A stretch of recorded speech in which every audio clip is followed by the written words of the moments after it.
안녕하세요. 금인 아침마입니다. 오늘은 할부로 자동차를 구입하신 분께서 해당 할부차를 이용해서 자동차 담보대출을 받은 사례가 있어서 그 내용에 대해서 좀 안내를 해드릴까 합니다. 자, 이분께서는 직업도 있습니다. 직장이십니다. 직장인. 그리고 4대 보험이 적용되시고, 그리고 재직기간이 약 3년 정도 되시고, 연봉이 4,200만 원 정도 되시는 분입니다. 가지고 있는 대출이 좀 많아요. 현재 은행에 3천만 원, 그리고 신차할부로 캐피탈에가 무려 5,100만 원이나 있습니다. 그리고 햇살론도 이용하고 계시고, 햇살론이 약 880 정도. 그리고 카드론도 1,200만 원 정도 이용하고 있고, 그리고 저축은행에서도 대출이 좀 많아요. 저축은행에서도 1,500만 원 정도 이용하고 있습니다. 이거 다 합하면 얼마나 돼요?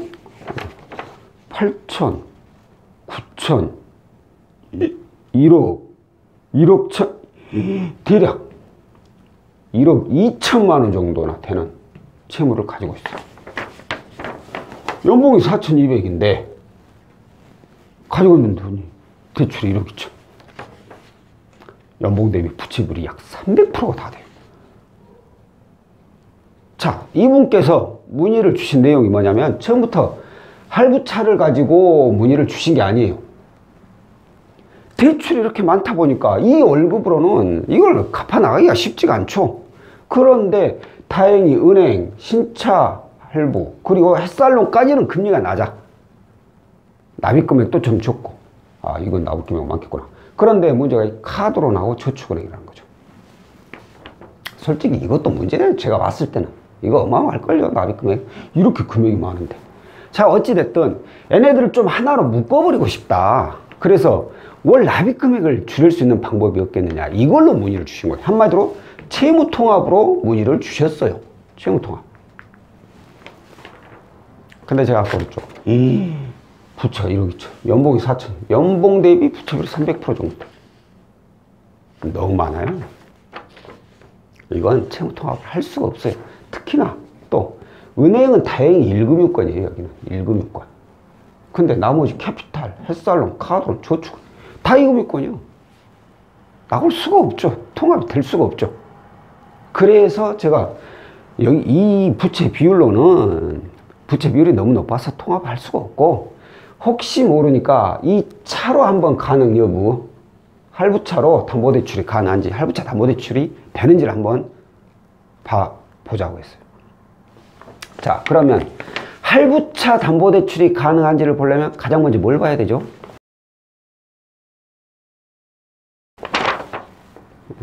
차종을 봐야지. 차가 무슨 차인지 알아야지. 자, 2021년식 G80. 아하, 어찌 이러고 많다냐 했더니만 이제 뭐 보이죠. 상당히 고가의 차를 구입을 하셨어요. 2021년 작년에 연봉이 4,200인데 G80이라 뭐 다 개인 취향이니까 뭐 비싼 거는 어쨌든 자관 좋은 차 사셨어요. 자, 그러면 중요한 게 바로 이제 설정금액. 할부를 이용했으니까 차에 설정이 돼 있을 거 아니에요. 뭐 당연히 설정이 안 돼 있는 차들도 많이 있지만 설정이 돼 있는 차, 이 차 같은 경우는 설정이 얼마가 돼 있었냐면 980만 원이 설정이 돼 있었어요. 차에. 차값이 이렇게 높은데 설정이 980만 원이면 그나마 차를 구매할 때 신용이 나쁘지는 않았다는 얘기가 되죠. 그러면 이제 여기 차량 시세가 얼마가 되느냐 중요하죠. 또 차 시세가 원래 4,400만 원밖에 안 되네. 할부가 이러고 많이 남았는데 왜 차가 시세가 이거밖에 안 나올까? 그리고 G80이라면 와, 이거 1년밖에 안 된 차가 이렇게 차값이 많이 떨어질 수가 있나 라고 하고 알아봤더니 사고 이력이 있습니다. 뽑은 지 얼마 안 돼서 좀 큰 사고를 당하셨어요. 솔직히 낸 건지 당한 건지는 모르겠고 저한 사고 이력이 있어요. 차값이 어마어마하게 떨어져 버린 거죠. 4,400이면 엄청나게 많이 떨어져 버렸어요. 그런데 중요한 것은 설정 금액이 980만 원밖에 안 돼요. 어찌됐든 설정 금액보다는 차 시세가 월등히 높다라는 거예요. 대략 얼마나 돼요?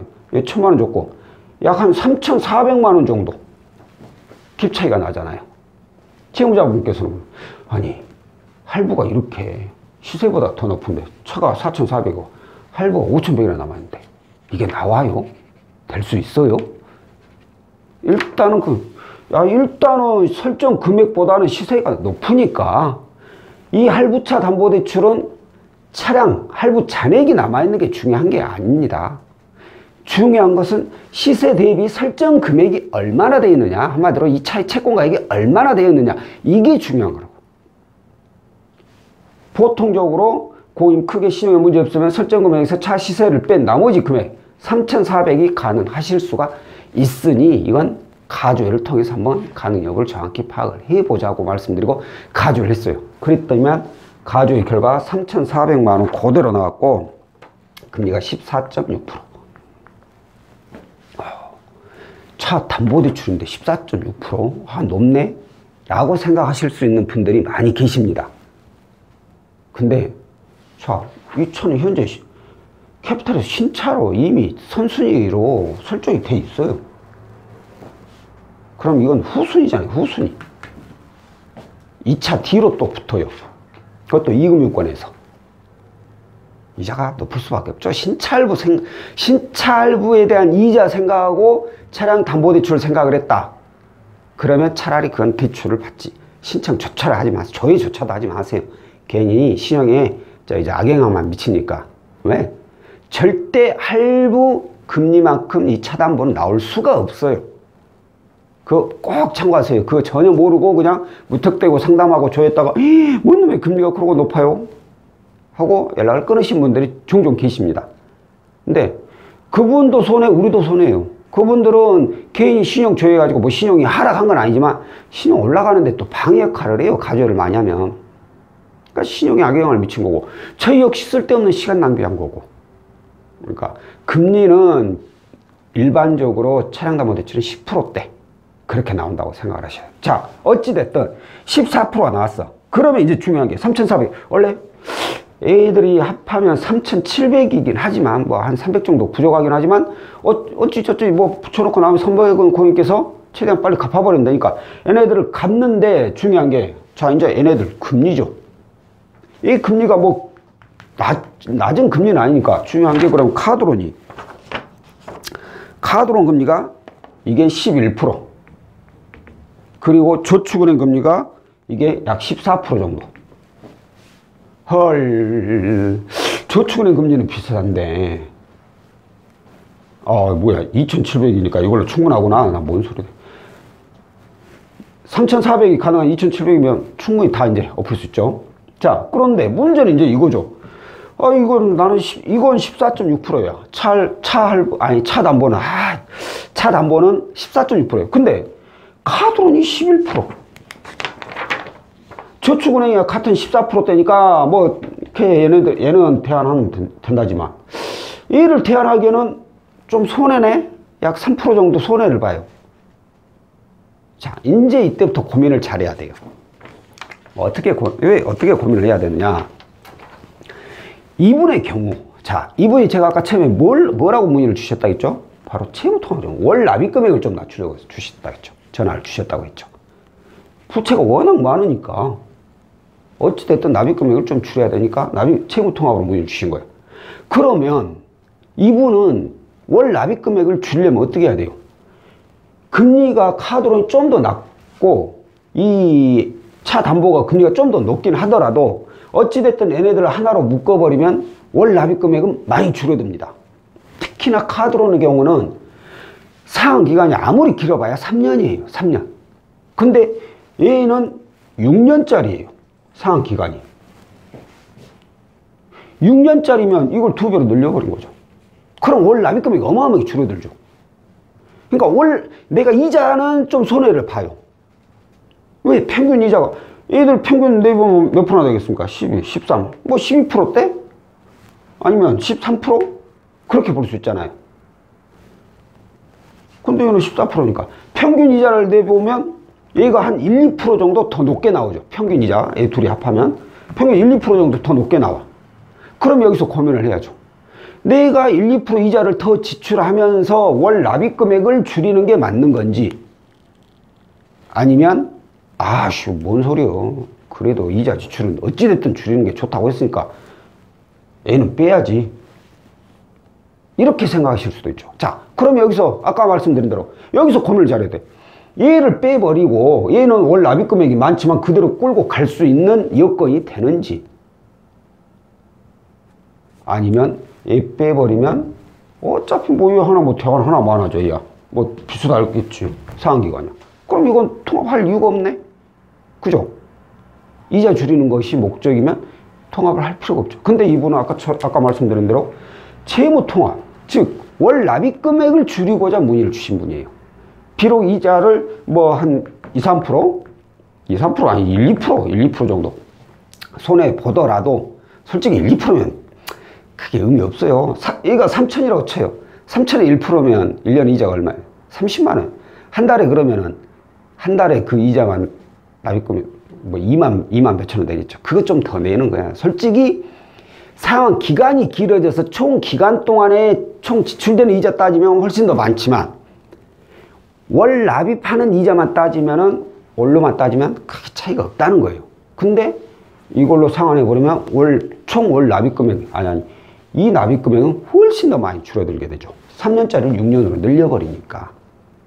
그래서 이분은 이 상품으로 진행을 하기로 하고 현재 진행 중이고 내일이면 뭐 승인이 날 예정입니다. 자, 오늘 중요한 점, 할부 잔액 5,100만 원. 근데 차 시세가 4,400. 이거 의미 없어요. 할부차는 시세가 얼마 차 할부 잔액이 얼마 남아있느냐, 차 시세가 얼마 있느냐, 시세가 얼마나 되냐, 이건 의미가 없어. 중요한 것은 이 차의 설정이 얼마나 되어 있느냐, 그리고 차량 시세가 얼마나 되느냐, 이 차이가 중요한 거죠. 차량 시세 대비 설정 금액이 적어야만이 담보대출을 이용할 그 후순위로 담보대출을 이용할 수 있다라는 거예요.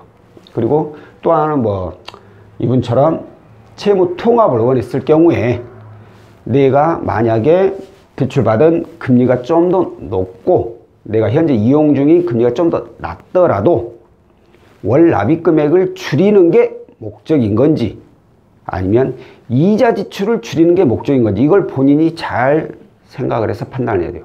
아까 말씀드린 대로 월 납입 금액을 줄이고자 하는 게 목적이라면 이건 이자 손해를 좀 봐야 돼요. 그리고 통합을 하는 게 맞고, 그리고 나는 그쪽으로도 이자 지출을 더 늘리고 싶지는 않다 라면은 이대로 차라리 끌고 가는 게 맞습니다. 자, 오늘 영상은 여기까지고요. 다음번에 또 다른 내용으로 찾아뵙도록 하겠습니다. 고맙습니다.